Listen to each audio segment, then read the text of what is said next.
কুয়াশা ঢাকা এক বিকেলে কামাল আহমেদ ও তার স্ত্রী সাইদা কামালের সাথে সময় কাটল আমার। সাংবাদিক, রাজনৈতিক পোস্টার শিল্পী, অভিনেতা, চলচ্চিত্রের সহকারী পরিচালক, কবি, লেখক ও সুবক্তা এই গুণীজন। জীবনের বৈচিত্র্যময় অভিজ্ঞতা আজ আমাদের সাথে ভাগ করে নেবেন তারা।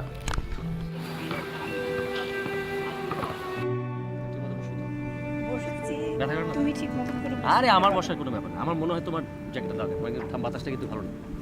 তুই পড়ো, একটু পড়ো, একটু জাস্ট বাতাসটার জন্য খারাপ হয়ে যাবে। কমফোর্টেবল? বাতাস ছিল বেশ, ঠান্ডাও লাগছিল সবার। হেমন্তের এই বিকেলে আড্ডা হলো দেশভাগ নিয়ে। 50 এবং 60-এর দশকে তাদের অভিজ্ঞতার কথায় ফুটে ওঠে তৎকালীন পূর্ব পাকিস্তানের কিছু চিত্র। অনেকের মতো এই পরিবারটিও চলে আসে কলকাতা থেকে পূর্ব পাকিস্তানে। সেখানকার কর্মব্যস্ত জীবনের অভিজ্ঞতা বেশ কাজে লাগে তার।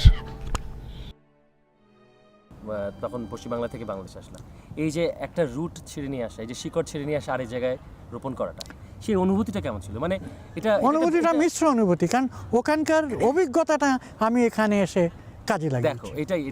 ওখানকার অভিজ্ঞতাটা আমি এখানে এসে কাজে লাগিয়েছি, কি সাহিত্যে, কি সংস্কৃতিতে।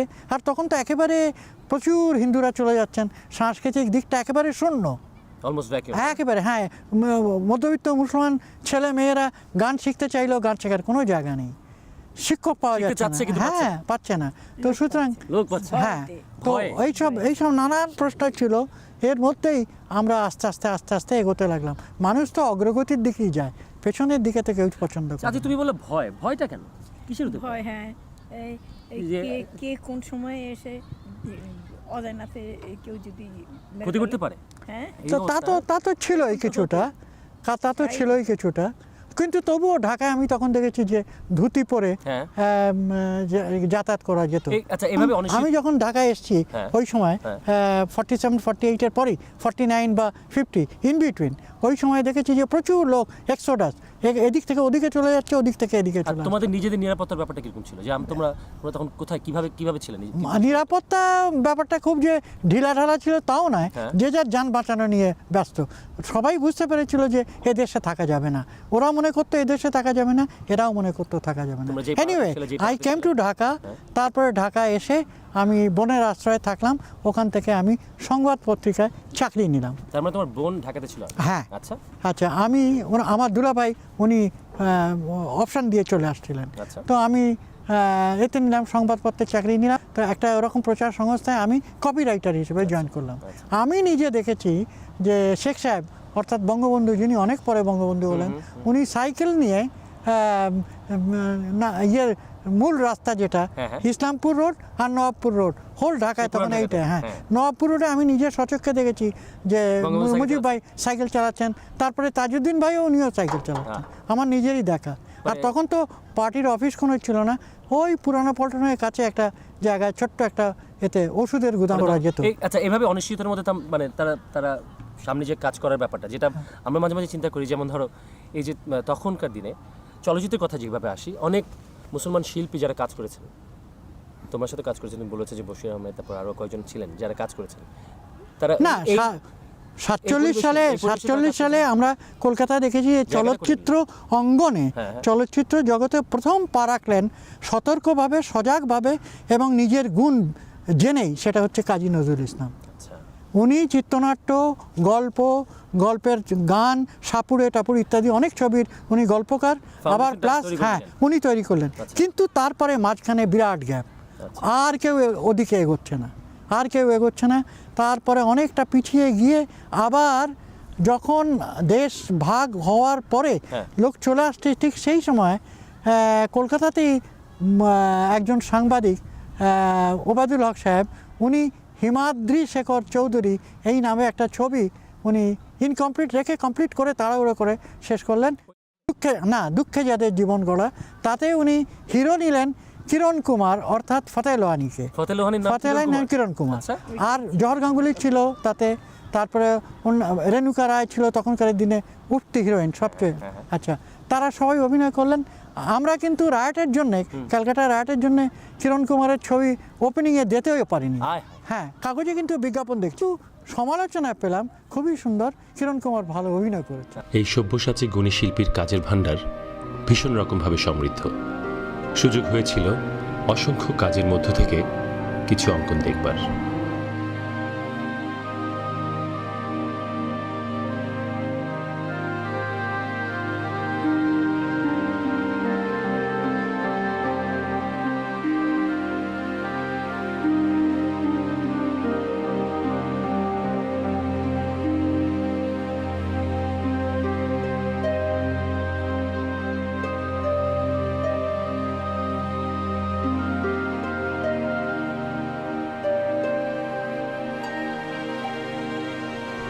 সময় সুযোগ পেলেই পার্কে বেরিয়ে আসেন দুজনে। শহরের উপকণ্ঠে অন্টারিও লেকের পাশের সুন্দর পরিবেশে সময় কাটান। মাঝে মাঝে সঙ্গী হিসেবে পেয়ে যান প্রতিবেশী ফারহানা আজিম শিউলিকে।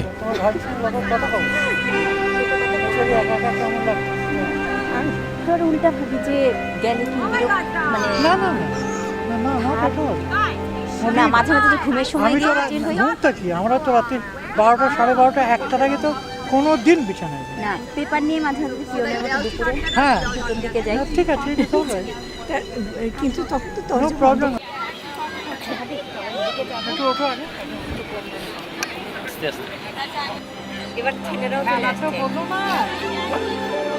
আমি দেখি সামনে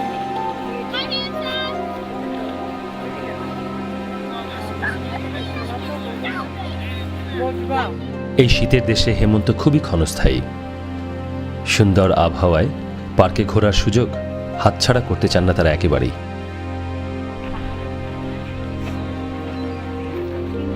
আপনি চলচ্চিত্রে কেমন করে জড়িয়ে পড়লেন এবং ঋত্বিক ঘটকের সঙ্গে কি হিসেবে আপনি কাজে যোগ দিয়েছিলেন? এমনিতেও সাংস্কৃতিক জগতে মুসলিম ছেলেরা খুব কম, কিন্তু আমাদের মতো 2-4 জন ছিটকে হোক ছাটকে হোক পার্টির মাধ্যমে এবং আইপিটি এর বিরোধ দিয়ে পরিশোধিত হয়ে চলচ্চিত্র জগতেই ছিল আমাদের পরিণতি। আমরা সেই সূত্রেই গেছি, মানিতার সঙ্গে সত্যজিতার সঙ্গে সেই সূত্রেই আলাপ হয়েছে। কিন্তু ঋত্বিকের সঙ্গে আমি ডাইরেক্ট তার সহকারী হিসেবে চিত্রনাট্যে, কারণ আমার হাতের লেখাটা খুব ভালো ছিল, ওইটা সুভাষ মুখোপাধ্যায় এবং মানিতা দুজনেই পছন্দ করতেন, সেই সূত্রে আমি তার সঙ্গে যুক্ত হলাম। আর অ্যাসিস্ট তো করেছেন? অ্যাসিস্ট করেছি আমি কয়েকটা ছবিতে। একটু মেঘে থাকা তারা আপনি চিত্রনাট্যে কাজ করেছিলেন না? চিত্রনাট্যে মেঘে থাকা তারা কাজ করিনি, আমি চিত্রনাট্যে কাজ করেছি ওর সঙ্গে সরাসরি এতে পার্টি কাজ করছি মেঘে থাকা তারা সরাসরি বাড়ি থেকে পালিয়ে। আচ্ছা, কিন্তু মেঘে থাকা তারা তো একটা অংশের সাথে যুক্ত ছিল চিত্রনাট্যে। কারণ ওর প্রথম ছবি অযান্ত্রিকের পরেই আমি ওর সঙ্গে যুক্ত হই। এবং মানিক দা আপনার সত্যজিৎ রায়ের সঙ্গে আপনার বেশ একটা সখ্য।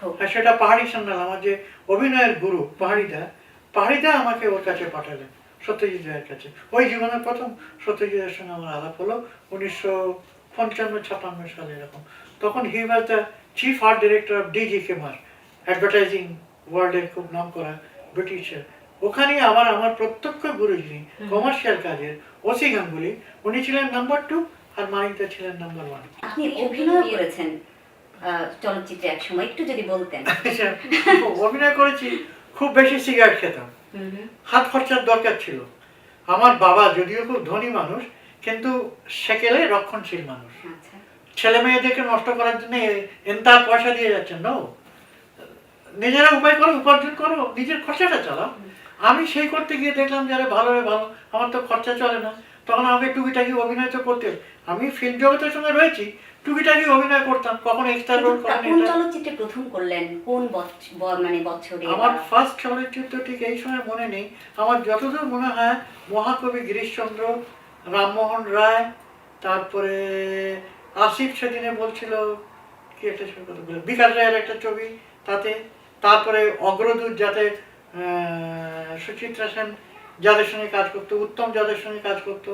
আমি যখন ওদের কাছে কাজ করতে গেছি তখন উত্তম মাসে 600 টাকা বেতনে চাকরি করতো অগ্রদূতে, কিন্তু অভিনয় খুব ভালো করতো। আচ্ছা কামালদা, কমার্শিয়াল আর্টিস্ট হিসেবে আপনার যে কাজ, নানান রকম কাজ ছিল, এর মধ্যে 71-এ আপনার বেশ কিছু উল্লেখযোগ্য কাজ ছিল। আমাদের স্বাধীনতা যুদ্ধের স্মারক কিছু আপনার হাতে করা কাজ ছিল, এবং 2-4টে কাজ বেশ ভালো রকম নাড়িয়ে দিয়েছিল। এর মধ্যে একটি কাজ একটি উত্থিত মোড়ক, তার ঝুঁটি, এরকম কোনো একটা ব্যাপার ছিল, এবং বঙ্গবন্ধু সরাসরি সেই ছবিটিকে খুব অ্যাপ্রিসিয়েট করেছিলেন, আপনাকে অনেক স্নেহ করেছিলেন। এখন যিনি রহস্য পুরুষ, এই সিরাজুল আলম খানকে তখন বলা হতো আওয়ামী লীগের নাম্বার 2, তার মানে অর্গানাইজার হিসেবে সারা পূর্ব পাকিস্তানে অসাধারণ ছিল সে। শেখ মুজিব তাকে সবচেয়ে বেশি স্নেহ করতো, এমনকি তার নিজের ভাগ্নিকেও না। তখনই কি পোস্টারটা করা? হ্যাঁ, এক্স্যাক্টলি। সিরাজ ভাই আমাকে বুঝলেন, উনিও বুঝতে পারতেন মানুষকে। সিরাজ ভাই আমাকে ইউটিলাইজ করলেন, তার মাধ্যমে আমার ডিজাইনগুলো যেতে লাগলো সোজা শেখ মুজিবের কাছে। আমি তখন শেখ মুজিবকে নামে চিনি, আমি ইস্ট পাকিস্তানে কাজ করি আর্ট ডিরেক্টর হিসেবে, চিনব না কেন। তো ওনার কাছে যাওয়ার পরে উনি তো আস্তে আস্তে বেরিয়েই গেলেন। শেখ সাহেব বেরিয়ে আসার পরে উনি আমাকে দেখতে চাইলেন। এই জীবনে আমি প্রথম 32 নম্বরে গেলাম। আমাকে নিয়ে গেল কে? 4 খলিফার একজন, নূরে আলম সিদ্দিকী। আমি একটা জিনিস বিশ্বাস করি, সেটা হচ্ছে তুমি কোনো কাজই তুমি নিজে করো না, আমি নিয়তিবাদী। রবীন্দ্রনাথ নিজেই বলে গেছেন, কে যেন আমাকে দিয়ে করায়, আমি করি না, আমি তো নিমিত্ত মাত্র। শেখ মুজিবের সঙ্গে আমার আলাপ, সত্যজিতের সঙ্গে আলাপ, ঋত্বিক ঘটকের সঙ্গে আলাপ, বাবার বন্ধু ছিলেন কাকা বাবুর কমরেড বোঝার সময়, সেটা আলাদা ব্যাপার। কিন্তু বাদবাকি যাদের সঙ্গে আমার আলাপ করছে, এটা সব মেয়ার অ্যান্ড অ্যাক্সিডেন্ট। সেদিন আপনার আর ভাবির সঙ্গে হাঁটতে গিয়ে দেখলাম যে আপনারা ফিরে গেলেন অনেক পুরনো সময়ে, সেই আপনাদের যৌবনে বা প্রথম সংসারে সেই সময়গুলোতে। ওই দিন কেমন লেগেছিল আপনার সেই জল, সেই লেক? আসলে সেদিন তোমাদের সঙ্গে গিয়ে এখানে লেকে আমার খুব ভালো লাগলো। লেকের যে চারপাশের যে নিস্তব্ধতা, সমুদ্রের ধারে আছাড়কে জল পড়া ইত্যাদি সব মিলিয়ে আমার মনে পড়ে গেল সেই বহুকাল আগে আমার বিয়ের ইমিডিয়েট পরে পরে কালিম্পং দার্জিলিংয়ে নিচে, বহু নিচে তিস্তা নদী, সেই প্রবাহিত তিস্তা নদী, তার উপর ব্রিটিশ আমলের তৈরি সেই বিরাট ব্রিজ, আর চারিদিকে ঘন জঙ্গল, এইসব মিলিয়ে একটা মানে মানে লোমহর্ষক একটা শিহরণ, এটা আমি ফিল করলাম অনেকদিন পরে আজকে। আমার স্ত্রী তো এককালে খুব স্লিম ফিগার ছিল, ওদের 2টো ঘোড়াও ছিল কালিম্পংয়ে, তো নিজেও ঘোড়ায় চড়তে অভ্যস্ত ছিল। এককালে আমি জানি না, আমার বিয়ের আগে সে একটু নাচেরও প্র্যাকটিস করতো, কারণ সে আগাগোড়াই ওই ওখানকার মিশনারি স্কুলদের কোলে পিঠে মানুষ হয়ে, সেখান থেকেই সে সিনিয়র ক্যাম্ব্রিজ পাস করে। হাঁটতে দেখে কি মনে হলো ভাবি, যখন আস্তে আস্তে করে হেঁটে যাচ্ছিলেন, আপনি পেছনে পেছনে যাচ্ছিলেন, আমি দেখছিলাম? আমার যেটা মনে হচ্ছে সেটা সেই রবীন্দ্রনাথের কথা মনে হয়। আবার রবীন্দ্রনাথের সেই প্রথম দিনে সূর্য প্রশ্ন করেছিল সত্তার নতুন আবির্ভাবে, কে তুমি? এবং আপনি আবৃত্তিও করছিলেন। মেলেনি উত্তর। বৎসর বৎসর চলে গেল, দিনান্তের শেষ সূর্য শেষ প্রশ্ন উচ্চারিল, পশ্চিম সাগর তীরে নিস্তব্ধ সন্ধ্যায়, কে তুমি? এটাই বুঝি আপনার মনে জেগেছিল? আমার ওইটা মনে হয়েছিল যে আমাদের জীবন সামনে আসলে এই প্রশ্নের মুখোমুখি আমরা, আর আমাদের আগে আমাদের পূর্বপুরুষরা তো এই প্রশ্নই উত্তরণ করতে পারেনি, উত্তীর্ণ হতে পারেনি। এইটাই বোধহয় জীবনের শাশ্বত প্রেমের প্রশ্নটা। টরন্টোর বাংলা পাড়ার গরম সিঙ্গাড়া, পেঁয়াজু বা চায়ের আড্ডাতে যোগ দিলাম আমরাও। সাইদা কামাল নবু বাংলা, হিন্দি ও নেপালি ভাষায় সমান পারদর্শী। সেই যোগ্যতায় পূর্ব পাকিস্তানের বেতারে সক্রিয় ছিলেন অনেক দিন। ছোট্টবেলার স্মৃতিও ছিল আড্ডার বিষয়। তারপরে ভাবি আমি জানি যে আপনাদের বাসায় 2টা ঘোড়া ছিল।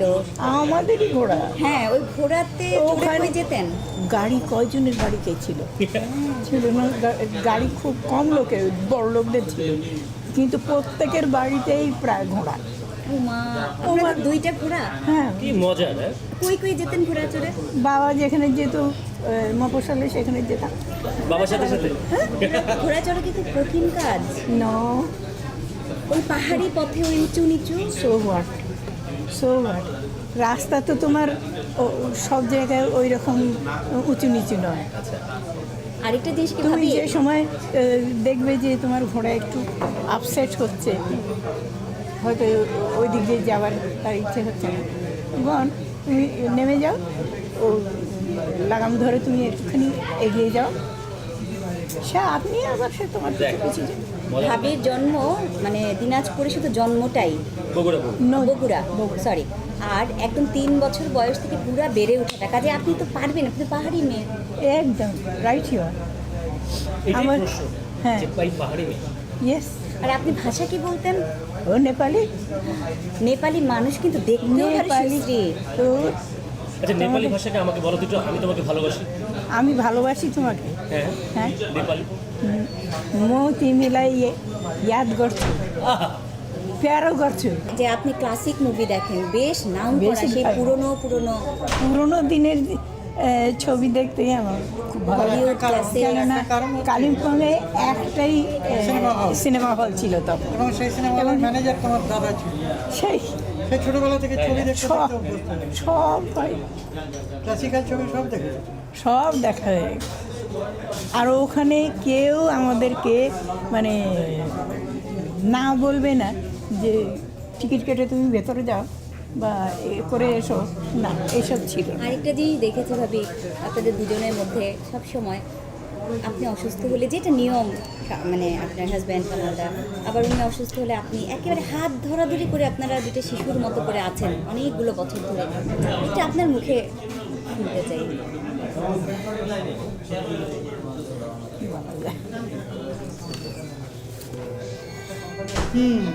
একজন আরেকজনকে ভালোবাসলেই সে তার দেখভাল করে। অনুমানটা বুঝতে পারে যে আমার কতখানি ভালো দরকার সে মনে করছে, তাকে সেইটুকু দেওয়া উচিত, শেয়ার করা উচিত। তোমাদের কথাও বলতে হয় না, চোখের ভাষাতেই বুঝে পাবো। ওই হ্যাঁ আবার আপনি এক বেলার জন্য কোথাও গেলে যেমন করে বিদায় নিয়ে যান, আমার কয়েকবার দেখারও সুযোগ হয়েছে, শোনার মানে চিরবিদায় হাতে এদের মধ্যে এখনো আছে গভীর ভালোবাসা। আমরা তা নিয়ে দুষ্টুমি করলে এখনো লজ্জা পান এই পাহাড়ি কন্যা।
জীবনের এই প্রান্তে এসে কবি কামাল আহমেদ কি ভাবছেন?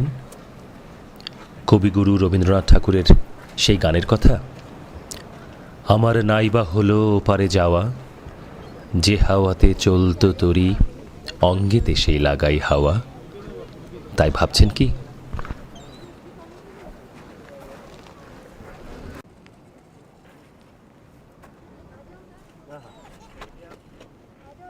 আলোর পরশে ভোর হয়ে যাবে এই রাত, কোনো দিন ভুলে ছেড়ো না গো তুমি এই হাত, কুল হারানো দিনে তাকে তুমি সাথে নিও, বন্ধু তোমার পথের সাথীকে চিনে নিও।